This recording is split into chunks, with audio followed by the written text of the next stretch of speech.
વિદ્યાર્થીઓ, સ્વાગત છે આપનું વડોદરા ફિઝિકલ એકેડમીમાં। મારું નામ છે યશવી સોની। જેમ આપ સૌને અમે કીધું હતું કે અમે 7 ડેઝનો એક બ્લોગ ચાલુ કર્યો છે, જેનો આજે સેકન્ડ ડે છે। હવે ડે 1માં મેં તમારી સાથે ડિસ્કસ કર્યું શું વર્કઆઉટ છે, શું એક્સરસાઇઝ છે, કોર પછી તમારે શું કરવાનું છે, બધું તમને ડિટેલ બ્લોગ 1માં મળશે। હું આજથી તમને મેઇન વર્કઆઉટ સેશન ગાઈડ કરીશ।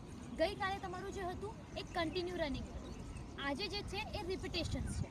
તો જેટલા પણ બોયઝ છે એને 1 કિલોમીટરના રિપિટેશન્સ કરવાના છે।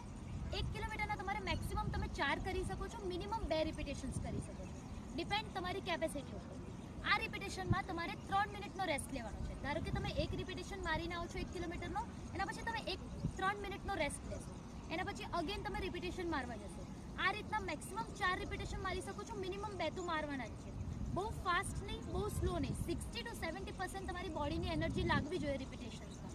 અને જેટલી પણ ગર્લ્સ છે એને 800 મીટરના 3 રિપિટેશન કરવાના છે, મિનિમમ 2 કરી શકો છો, મેક્સિમમ તમારે 3 કરવાના છે। એક રિપિટેશન માર્યા પછી તમારે 3 મિનિટનો રેસ્ટ લેવાનો છે। અગેન ગર્લ્સ માટે પણ સેમ છે, 60 to 70% બોડીની તાકાત લગાવજો રિપિટેશનમાં, બટ રિપિટેશન તમારું કન્ટિન્યુ ચાલવું જોઈએ।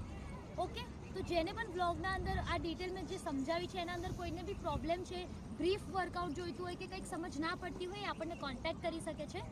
થેન્ક યુ સો મચ, બન્યા રહો આપણા બ્લોગમાં। થેન્ક યુ સો મચ, જય હિન્દ, જય ભારત।